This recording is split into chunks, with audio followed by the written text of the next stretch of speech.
खबर सबसे पहले।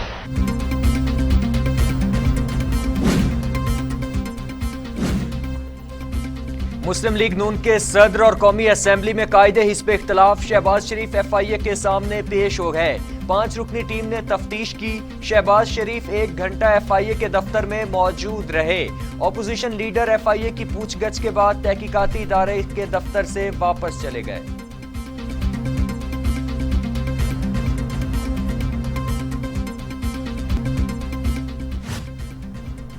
पाकिस्तान मुस्लिम लीग नून की मरकजी तर्जुमान मरियम औरंगजेब कहती हैं, नैब न्याजी गठजोड़ की नाकामी के बाद FIA न्याजी गठजोड़ ने सियासी इंतकाम की जिम्मेदारी संभाल ली।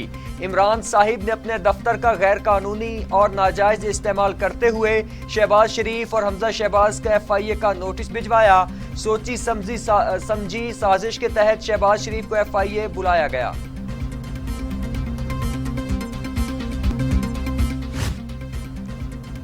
मुस्लिम लीग नून के रहनुमा शाहिद खाकान अब्बासी कहते हैं, सदारती निज़ाम की बात करने वाले मुल्क के खैरखा नहीं। हुकूमत इंतखाबी इस्लाहात इसलिए करना चाहती है ताकि आइंदा इलेक्शन में धांधली न पकड़ी जा सके। मुल्क टूटा तो सदारती निज़ाम की वजह से टूटेगा।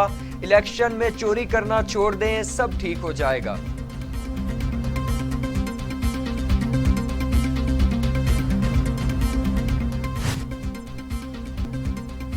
वजीर इत्तिलात फवाद चौधरी कहते हैं, सिंध को जो पैसा दिया जाता है वो पता नहीं कहां चला जाता है। कराची दुनिया का बड़ा 5वां शहर है, लेकिन इसकी अपनी पुलिस नहीं, ऑपोजिशन की कोई लीडरशिप नहीं, बिखरा हुआ एक गिरोह है। बिजली मंसूबों की कहानियां बताएं तो ऑपोजिशन नाराज हो जाती है।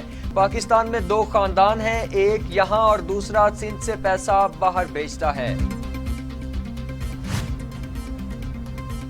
मुआवने खसूसी शहबाज गिल कहते हैं कि बिलावल जरदारी को टैक्स से नहीं, सिंध को मिलने वाले पैसे से मतलब था। सिंध को जब विफाक की तरफ से पैसा मिलता वो कहां कहां खर्च होता है सबको पता है। गैर जरूरी निजी दौरों पर खर्च किया जाता है। सिंध के पैसे लूटकर बाहर भिजवाए गए।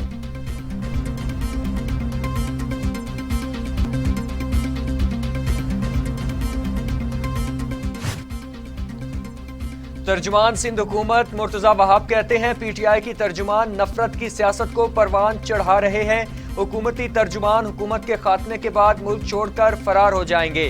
हुकूमत ने मुल्क को कर्जों के बोझ तले दबा दिया। अवाम नाअहल हुकूमत को कोरोना की आड़ में छुपने नहीं देंगे।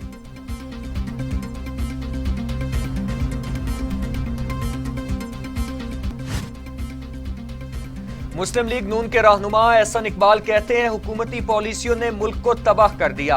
अनाड़ी वजीर खड़े होकर टेक्निकल इश्यूज पर बात करते हैं। उमर अयूब आज तक नहीं बदले मगर हुकूमतें बदलती रही हैं। मुल्क में महंगाई की बदतरीन लहर आएगी। इस बजट के बाद भी मिनी बजट आएगा। पहली बार मुल्क के पास कोई इक्तिसादी प्लान नहीं। हुकूमत टैक्स रेवेन्यू हदफ हासिल करने के काबिल नहीं। हुकूमती पॉलिसियों ने मुल्क को तबाह कर दिया।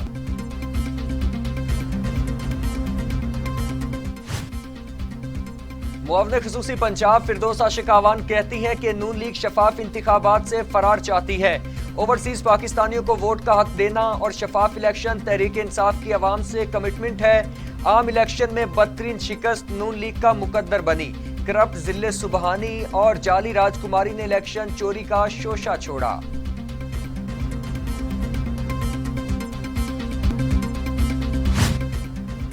वजीर आजम इमरान खान कहते हैं, ताकतवर अमेरिका 20 बरस में अफगानिस्तान के अंदर से जंग ना जीत सका तो पाकिस्तान में अड्डों से ये कैसे मुमकिन है। अमेरिका को अफगानिस्तान के खिलाफ अड्डे दिए तो पाकिस्तान फिर दहशतगर्दों का हदफ बनेगा। पाकिस्तान अफगान अवाम के फैसले से बनने वाली हुकूमत की तायद करेगा। पाकिस्तान अफगानिस्तान में किसी भी धड़े की हिमायत नहीं करता। वजीर आजम का अमरीकी अखबार वाशिंगटन पोस्ट में मजमून।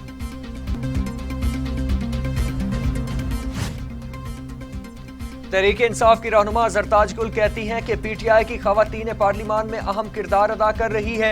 वजीर आजम खवातीन को बाइख्तियार बनाने के लिए हमेशा कोशां रहे।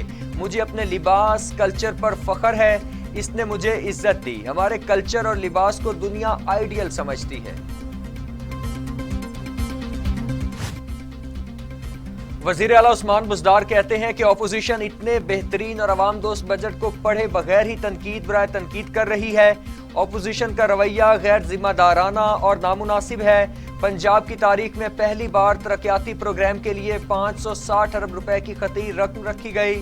بجٹ میں اعلان کردہ اقدامات سے صوبوں کی معیشت حقیقی معنوں میں مضبوط ہوگی۔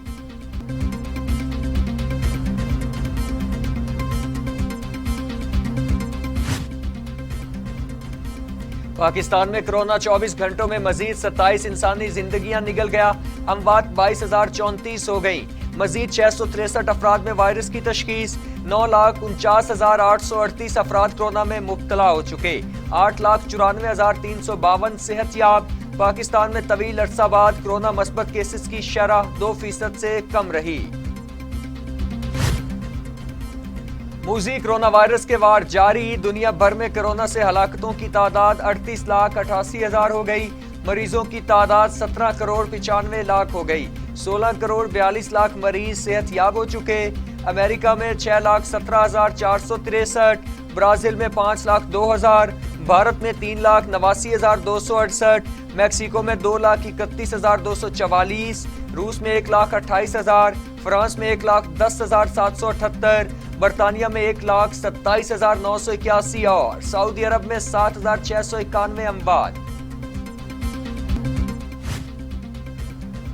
احتساب عدالت اسلام آباد میں اشتہارات کا غیر قانونی ٹھیکہ دینے سے متعلق ریفرنس، سابق وزیر اعظم یوسف رضا گیلانی سمیت دیگر ملزمان پر فرد جرم کارروائی پھر مؤخر۔ احتساب عدالت اسلام آباد نے یوسف رضا گیلانی کو طلبی کا نوٹس جاری کر دیا۔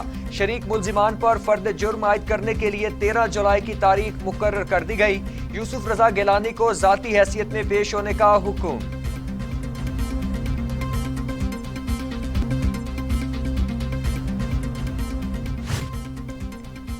احتساب عدالت لاہور میں paragon housing society scandal case کی سماعت، نون لیگی رہنما خواجہ سلمان رفیق احتساب عدالت میں پیش ہوئے۔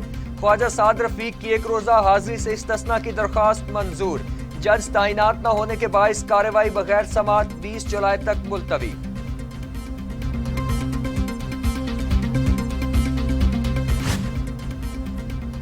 لاہور ہائی کورٹ میں بڑے گھر رکھنے والے مالکان کو لگژری ٹیکس نوٹسز بھجوانے کے خلاف کیس کی سماعت، عدالت نے لگژری گھروں کے مالکان کو بھجوائے گئے ٹیکس نوٹسز معطل کر دیے۔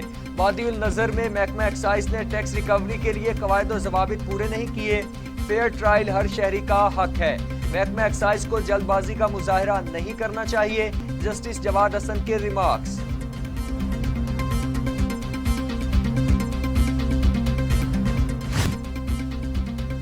Army chief general Qamar Javed Bajwa کا آذربائیجان کا 2 روزہ دورہ، ISPR کے مطابق آرمی چیف کی آذربائیجان کے صدر اور وزیر دفاع سے الگ الگ ملاقاتیں، باہمی دلچسپی، افغان عمل سمیت خطے کی سیکیورٹی کے امور پر تبادلہ خیال۔ آرمی چیف نے کہا کہ پاک آرمی آذربائیجان کی فوج کے ساتھ فوجی تعلقات کو وسعت دینا چاہتی ہے۔